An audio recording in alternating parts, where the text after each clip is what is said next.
Buenos días. En esta semana, nuestro hermano, el pastor Juan Carlos, me avisó y me dijo: hermano, ¿puede usted traer una palabra? Y entonces pensé, ¿y qué palabra? Pero ¿sabe? La propia semana me dio la palabra. El lunes yo estuve de fiesta. Fiesta buena, fiesta de gozo, fiesta de alegría. Pero el lunes también este pueblo y toda España, y puede que buena parte del mundo, también estuvo de fiesta. Pero fiesta mala, fiesta oscura, fiesta diabólica. Y es que, hermanitos, el 31 de octubre es una fecha en lucha entre Dios y el diablo. Así es. Un 31 de octubre de 1517, un hombre, escandalizado por cómo se estafaba a sus parroquianos, se fue a la iglesia del castillo de Wittenberg en Alemania y clavó 95 tesis contra el abuso, contra la idolatría, contra las mentiras de la iglesia de su tiempo, que aún hoy duran hasta el día de hoy. Allí comenzó algo llamado la Reforma. Y eso era lo que muchos de vosotros, porque yo vi los estados y yo mismo celebramos ese día, el 31 de octubre. Si le pregunta a uno que esté fuera, te dirá sí, el día de Halloween. Y otro que esté más documentado te dirá el día de la bruja. Bueno, no es ni el día de Halloween ni el día de la bruja. El diablo siempre intenta copiar a Dios, buscando un propósito completamente distinto del de Dios. Dios siempre tiene un propósito de bendición y de salvación. El diablo de engaño y de perdición. Lo tiene en la Navidad. La Navidad es la fiesta donde todos los cristianos recordamos que Dios se hizo hombre para vivir una vida perfecta de justicia y de santidad que Dios nos pide a todos nosotros para poder salvar. Tú y yo debemos cumplir todos los requisitos de la ley para ser salvos. Pero Cristo vino y lo cumplió por ti y lo cumplió por mí. Además, tú y yo necesitamos ser liberados, perdonados, limpiados por completo de nuestros pecados. Y no podíamos hacerlo por nosotros mismos. Pero Cristo Jesús murió por ti. Cristo Jesús murió por mí. Su sangre pagó mi deuda y la tuya. Su sangre limpió mi alma y la tuya. Eso se celebra en la Navidad. Dios en su providencia ha puesto algunas fiestas que son especiales para bendecir. Pero el diablo, amigo, que no está de adorno, anda siempre trabajando. Hoy la Navidad ha perdido por completo ese sentido de hacer pensar a la gente en por qué se celebra, quién vino, quién nació en ese día y a qué vino y para quién vino. El diablo ha hecho eso. Con el día de la Reforma ha hecho exactamente lo mismo. La Reforma se celebra el día 31 de octubre de 1517, en la que un hombre clavó 95 tesis en la puerta del castillo de Wittenberg, predicando el Evangelio y alterando el mundo, revolucionando el mundo. Él ya había sido alterado, él ya había sido revolucionado, él ya había sido convertido en una habitación en el monasterio de Wittenberg.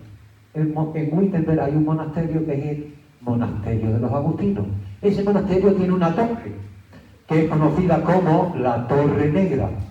En esa torre Martín Lutero se encerraba continuamente, cada vez que tenía un rato libre, después de barrer, después de fregar, después de hacer todas sus actividades, después de estudiar. Él se ponía a buscar a Dios, buscando paz, salvación para su alma. Y allí conoció al Evangelio. Bueno, como os digo, el diablo cambió también esta fiesta. Hubo un tiempo en que los hombres no podían predicar el Evangelio con libertad y no podían escuchar el Evangelio con claridad. Pero a partir del 31 de diciembre de 1517 el Evangelio se impuso y empezó a dominar partes de Europa y acabó dominando buena parte del mundo. Sin embargo, cuando algún católico o mormón o testigo de Jehová o de cualquier otra religión te diga, es que vosotros venís de Lutero solamente hasta Lutero, no llegáis hasta el Señor Jesús, no llegáis hasta los apóstoles, no llegáis hasta los padres de la iglesia, diles que es mentira. Antes de Lutero ya había venido Juan Hus. Juan Hus era un sacerdote católico que leyó la palabra, fue convertido por la palabra, aceptó a Cristo Jesús como su Señor y como su Salvador, cambió su vida y acabó cambiando Checoslovaquia. Lo que antes era Checoslovaquia, Bohemia y Moravia junto con Eslovaquia, él lo cambió a pesar de la oposición de Roma.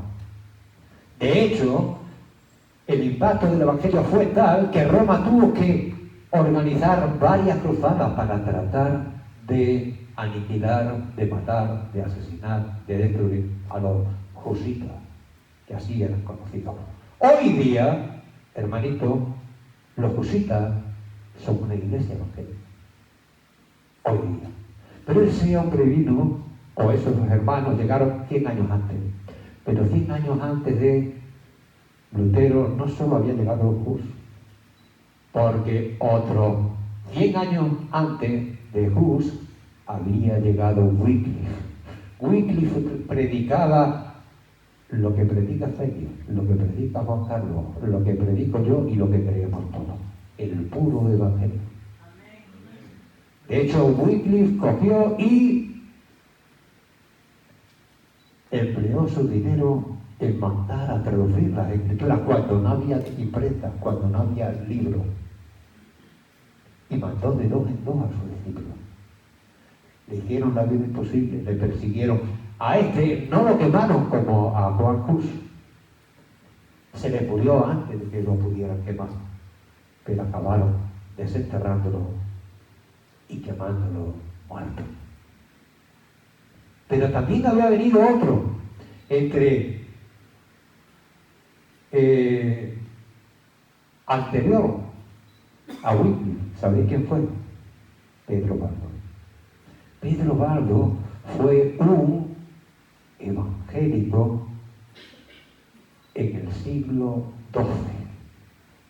Hoy día tú miras un almanaque evangélico y vas a ver que pone Iglesia Evangélica Valdense. Viene de Pedro Baldo. Era un rico comerciante.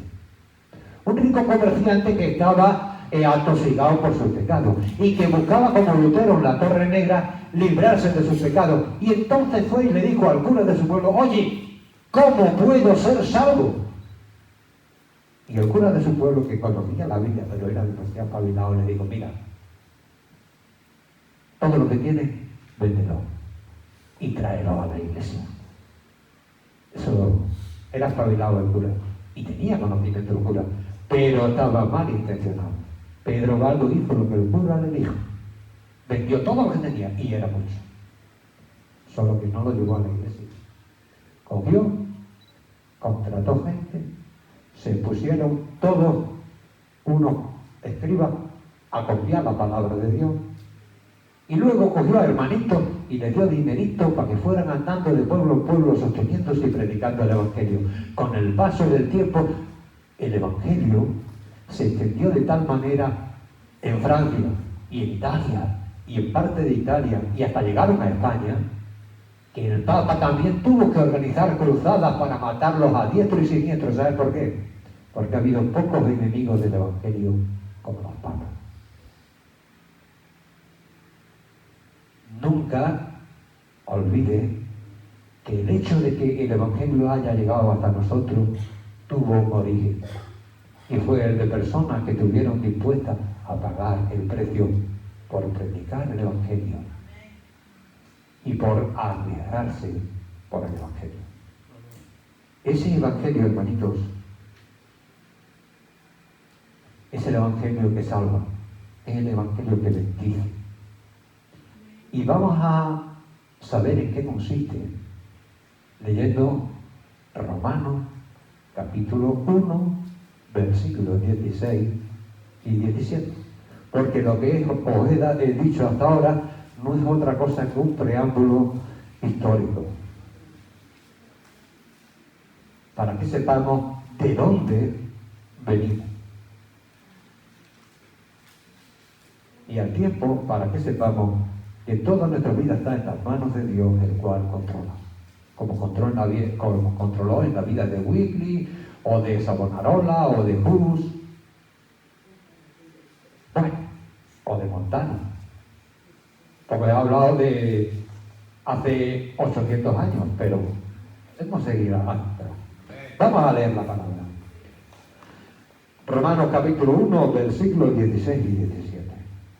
No me avergüenzo del Evangelio, porque es poder de Dios para salvación a todo aquel que cree, al judío primeramente y también al griego, porque en el Evangelio la justicia de Dios se revela por fe y para fe, como está escrito: el justo por la fe vivirá.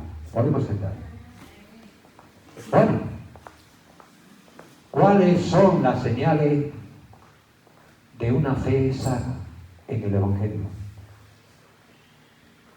¿Cuáles son las señales de una iglesia sana en el Evangelio? En el fondo vamos a tratar de eso.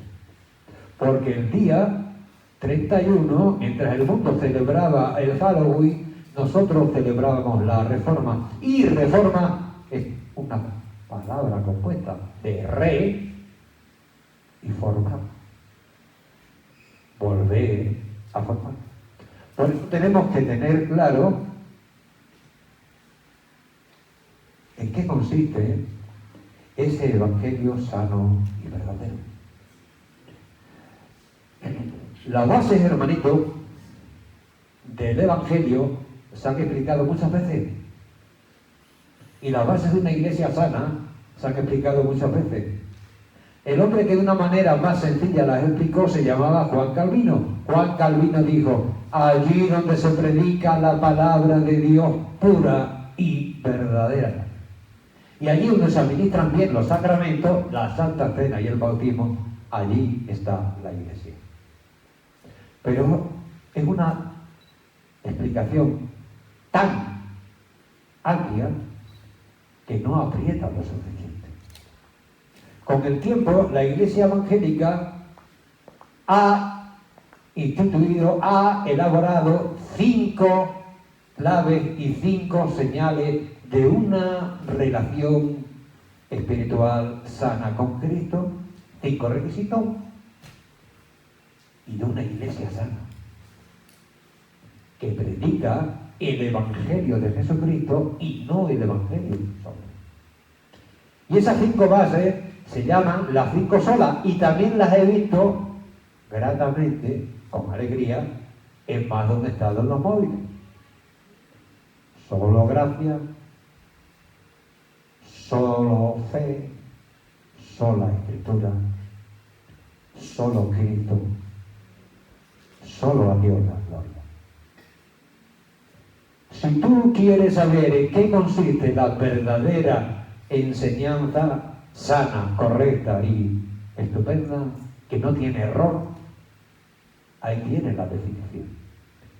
Aquella enseñanza que proclama que la salvación es solamente por gracia, Aquella enseñanza que proclama que la salvación es por gracia, mediante la fe y únicamente la fe.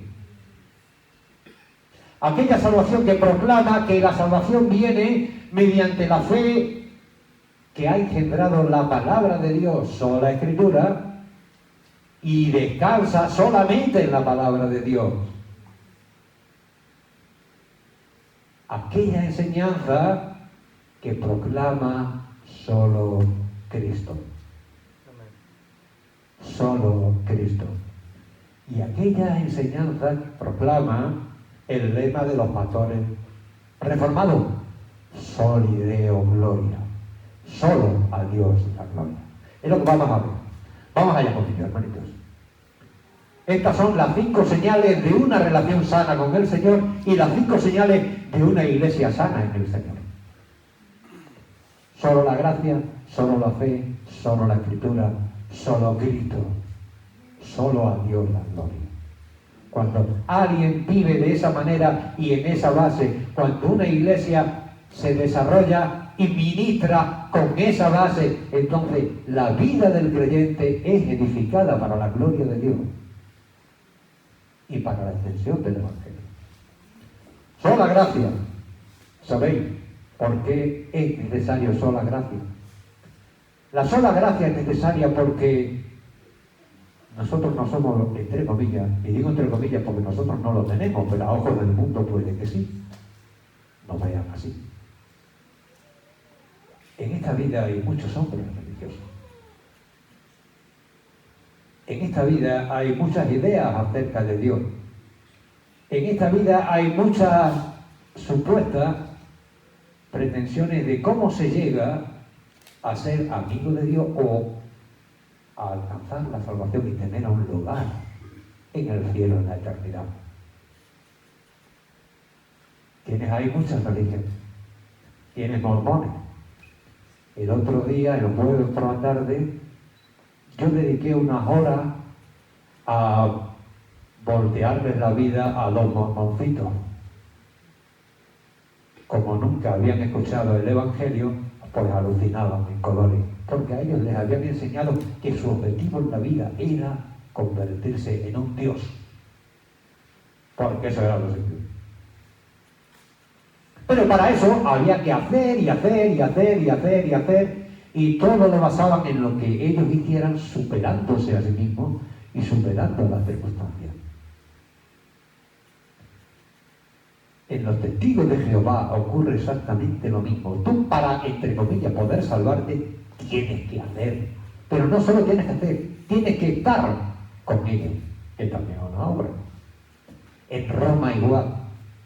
Pero si te vas fuera del supuesto cristianismo, porque estos son supuestamente cristianos, de cristianos tienen lo que yo de comunista, ni un pelo, pero supuestamente son cristianos. Pero si sales fuera de estas religiones, te vas a encontrar con que el Islam, te vas a encontrar con que el budismo, te vas a encontrar con que las religiones animistas, donde adoran a supuestos ángeles, espíritus, al río, al sol, a las plantas, a los árboles, a yo no sé qué, a yo no sé cuánto, todos se basan en lo mismo, lo que tú hagas.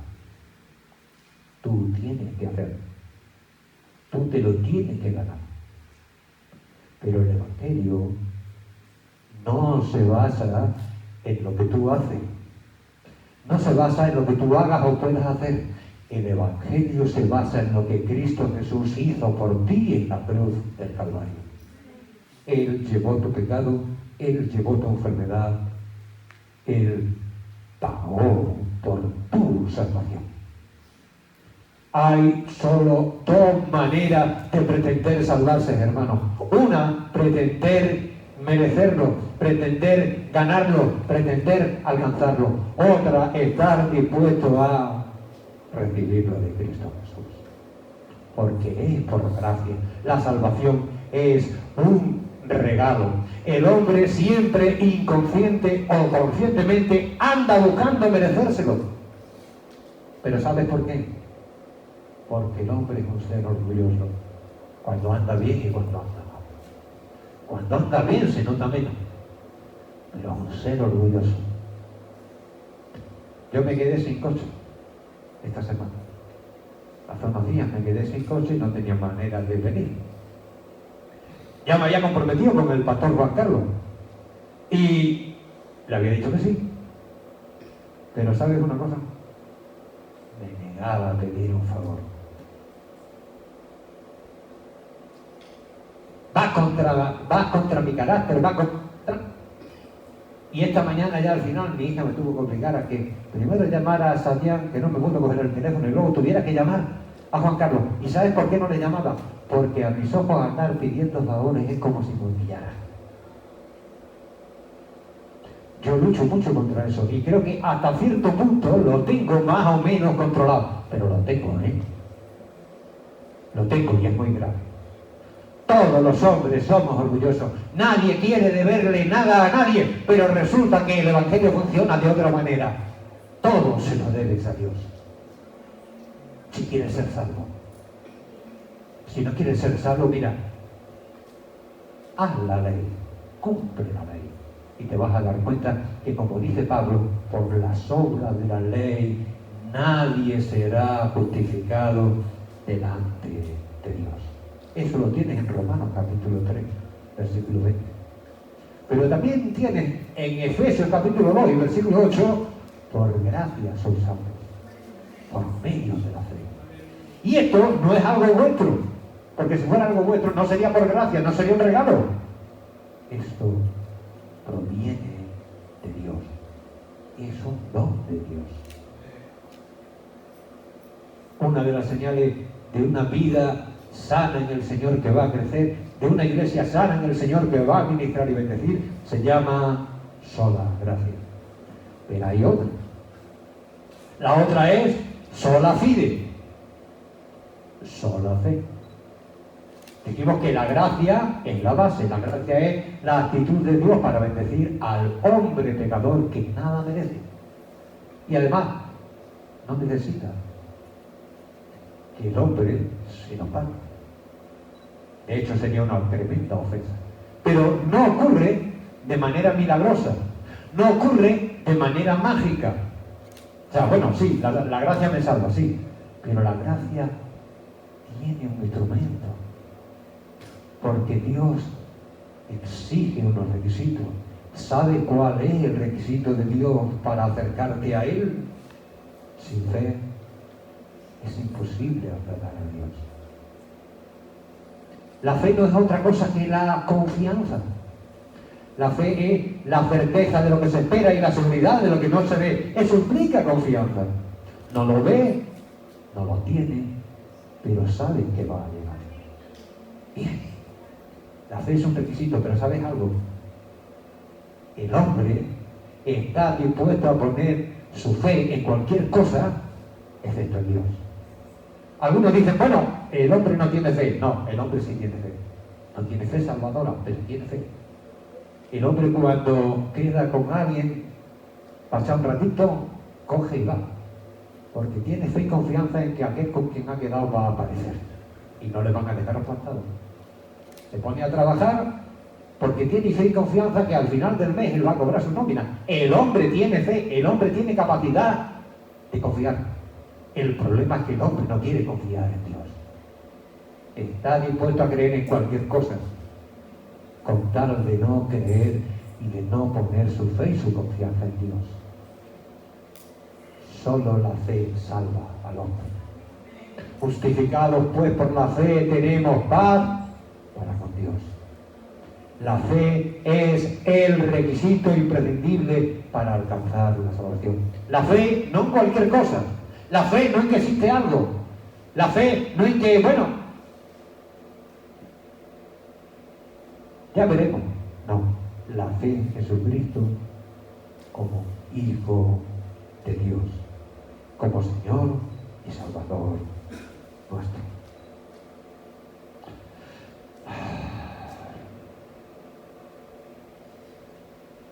Tenemos algo más. Y esto es importante que lo veamos, hermanos. La sola Escritura. La sola Escritura.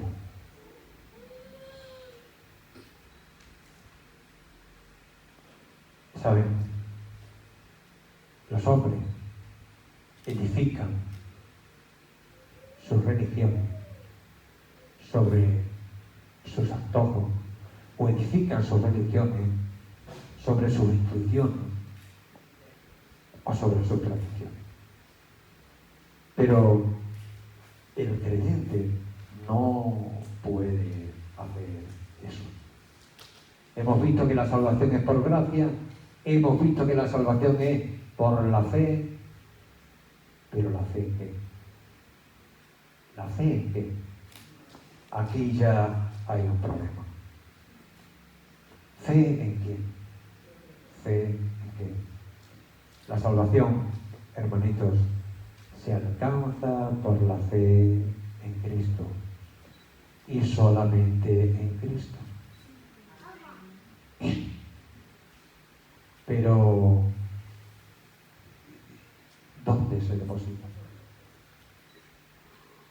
¿Dónde? La fe surge del testimonio que da el Espíritu Santo acerca de este libro. Este libro tiene palabras de vida eterna. ¿Os acordáis cuando el Señor le preguntó a los apóstoles: ¿queréis vosotros también ir? Y Pedro le respondió: Señor, ¿a quién iremos? Solo tú tienes palabras de vida eterna. Una de las bases fundamentales en la iglesia sana y en la relación sana con el Señor de un creyente es dónde está poniendo su fe, dónde está poniendo su mirada, de qué se está alimentando. Sola Escritura.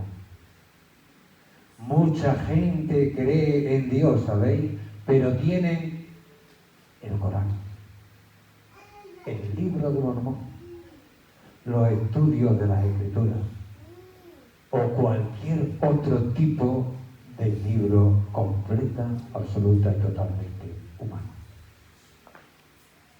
Tienen libros a los que recurren, pero la Escritura dice sola Escritura. Solamente Dios habla de manera directa y personal en la Escritura. Dios habla, hermanito, en la creación. En la creación, Dios te está diciendo que Él está ahí. Dios te está diciendo que Él tiene todo el poder. Dios te está diciendo que Él tiene un propósito de bendición, porque esa creación está hecha para que tú te desarrolles plenamente. Y te está proveyendo de todo. Pero no te está hablando de los planes que Dios tiene para tu vida.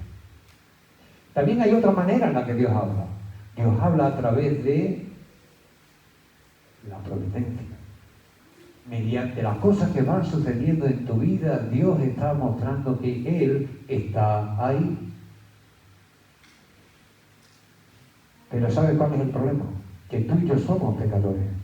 Y que aun cuando lo que Dios muestra en la creación, lo que Dios nos muestra en la providencia, en todo aquello que nos sucede, nos habla claramente de Dios, nosotros no podemos verlo.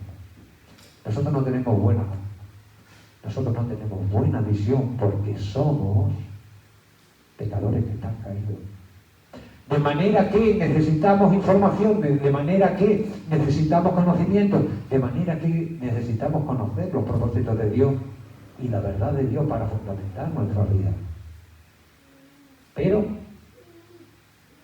ahí ya se abre un abanico inmenso de posibilidades. Roma tiene la Biblia, pero le añade 7 libros a la Biblia. No solamente le añade 7 libros a la Biblia, además le añade el magisterio de la Iglesia. Y no solo le añaden los 7 libros, va el magisterio de la Iglesia. Además le añade cuando el Papa habla en cátedra. Los mormones tienen la Biblia, una Reina Valera, es decir, para más himnos. Pero es que La Reina y Valera le añaden la Perla de Gran Precio, le añaden Doctrina y Convenio, le añaden el Libro de Mormón.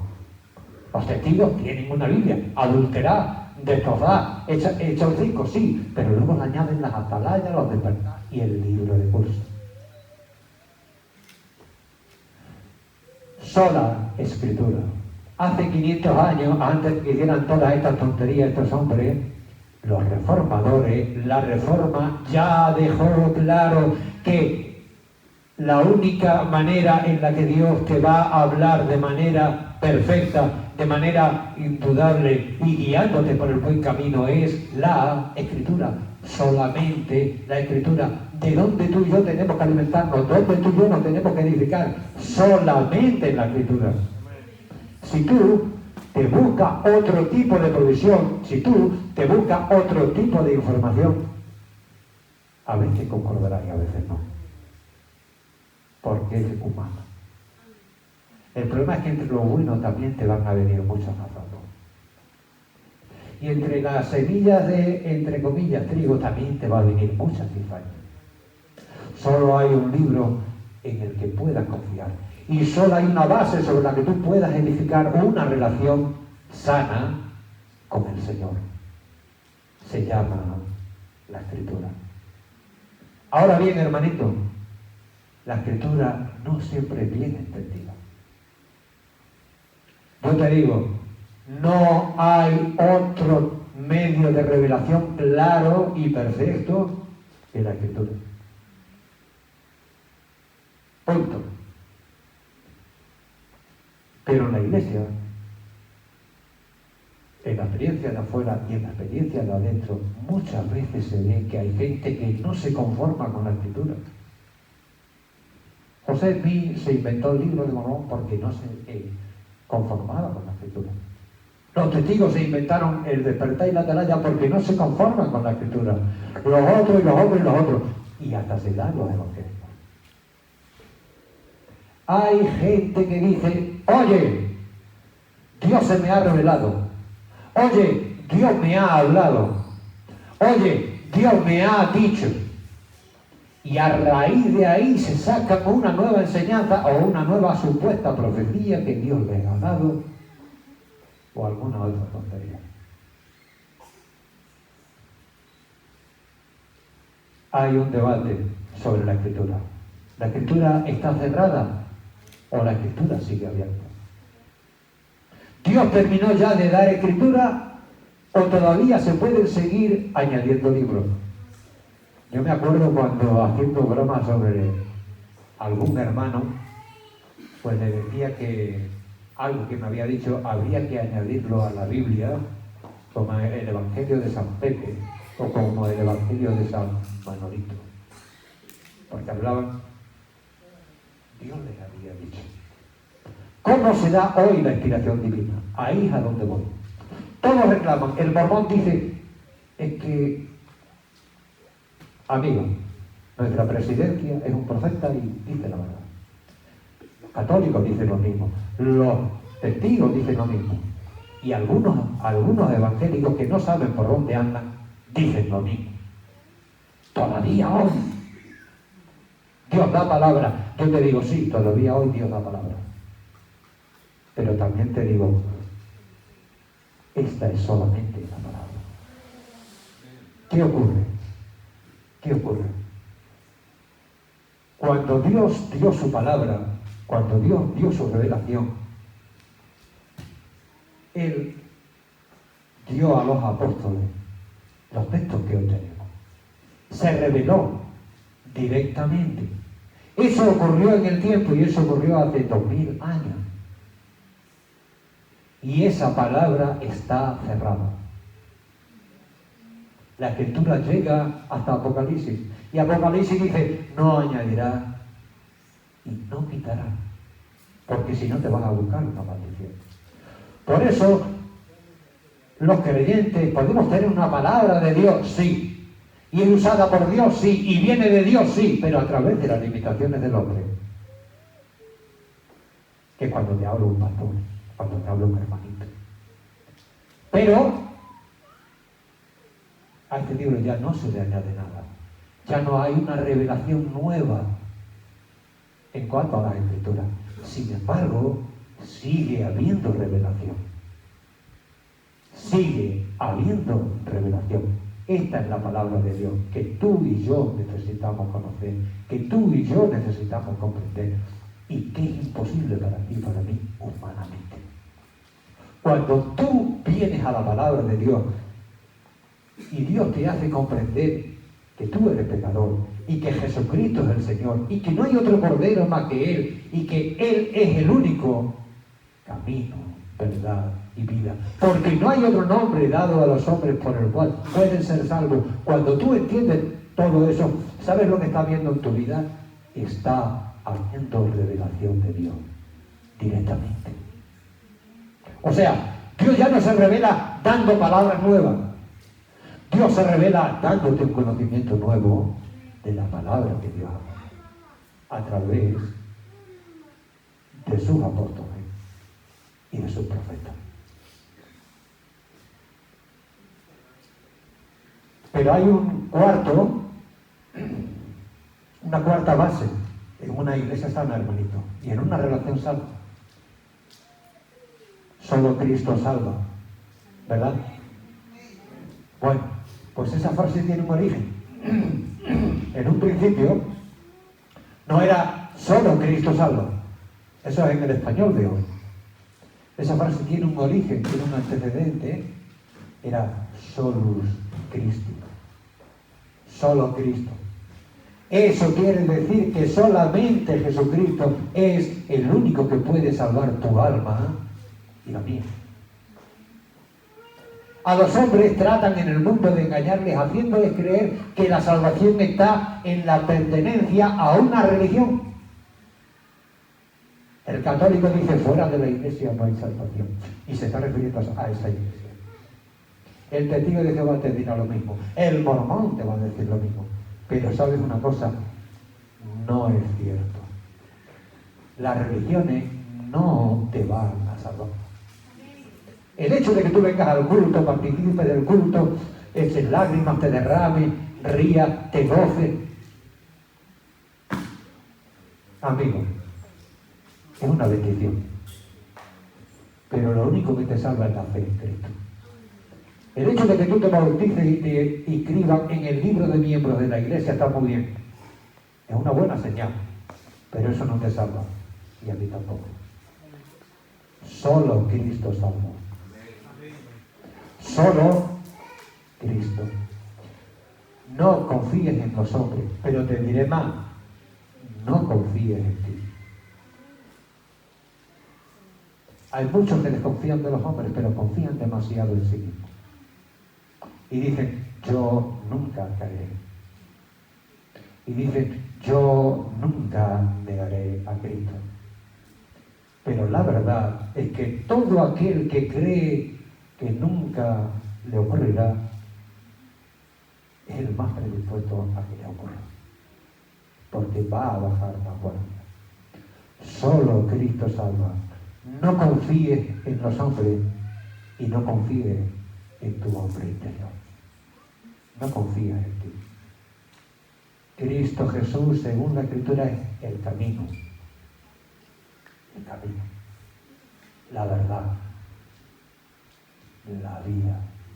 No hay otro nombre, no hay otro concepto para salvarte que la fe en Cristo Jesús y el confesar su nombre.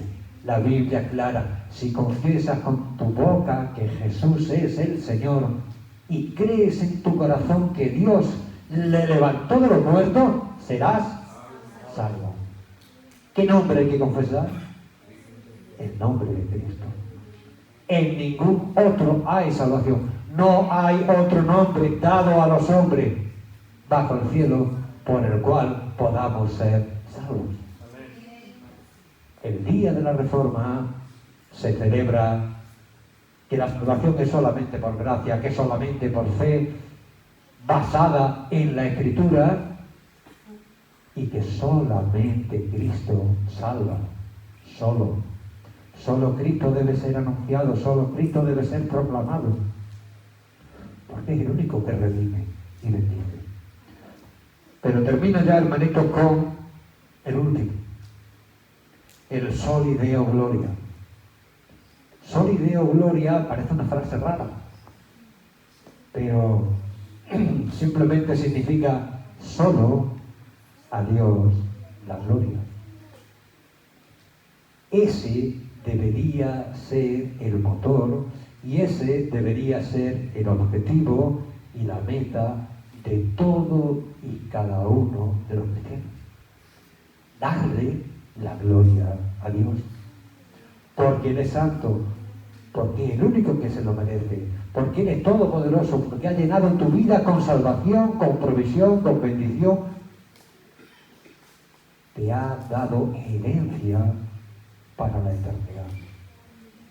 Ha llenado vida de todo lo que necesitaba, pero además te ha dado dones espirituales para que crezca a su imagen y semejanza. Por eso, lo normal sería que tú y que yo viviéramos enfocados en la gloria de Dios.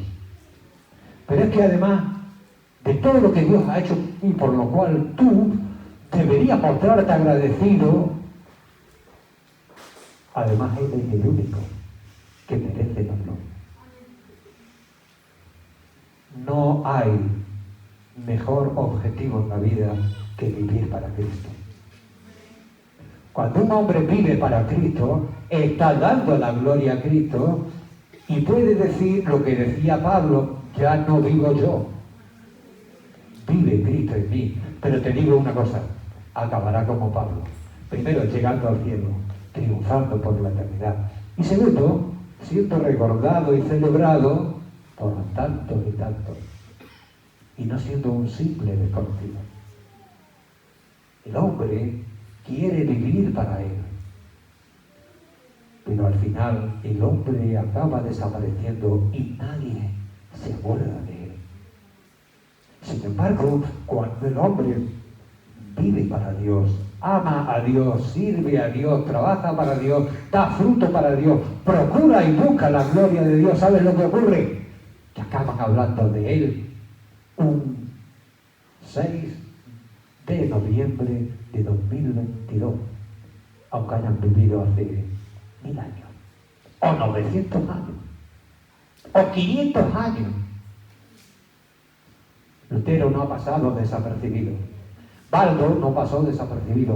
Hus no pasó desapercibido. Montano no pasó desapercibido. Savonarola no pasó desapercibido.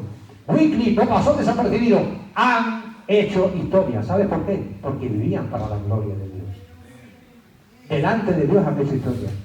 Delante de Dios han triunfado. Delante de Dios están disfrutando. Delante de los hombres son recordados. Si tú vives para la gloria de Dios, tú harás historia. Harás historia en tu familia. Harás historia en tu iglesia. Y puede que hagas historia hasta en este país. Y tu nombre sea bendecido. La Biblia es clara en Proverbios. La memoria de los justos será bendita. ¿Pero eso es cuándo? Cuando uno vive solo para la gloria de Dios. No hay mejor objetivo, hermanito. No hay vida más llena que aquel que vive para Dios. Eso es lo que trajo la reforma. La reforma quiere que en tu vida, en la mía, en la iglesia, todo sea para la gloria de Dios. Que Dios os bendiga. Amén.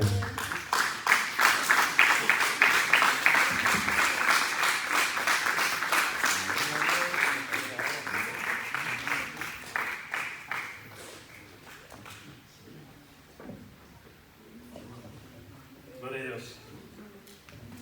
Al pastor le gustó la palabra de esta mañana. Que nos estuvo la palabra amén. Bueno, mientras el Ministerio de Alabanza se prepara para pasar a este lugar, vamos a pasar a dar los anuncios, ¿ok?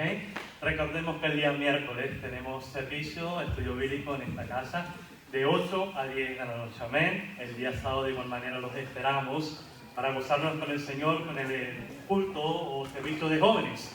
Así que si usted se siente joven y preparado para danzar y bailar para el Señor, véngase el día sábado también de 8 a 10 de la noche. Amén. Los días domingos como hoy también los esperamos en este lugar. También tenemos un anuncio especial de que el día 13 de noviembre, el día domingo, no vamos a tener servicio en este lugar. Pero si vamos a tener servicio, nos vamos a estar trasladando a Cereza para celebrar el Día de los Jóvenes.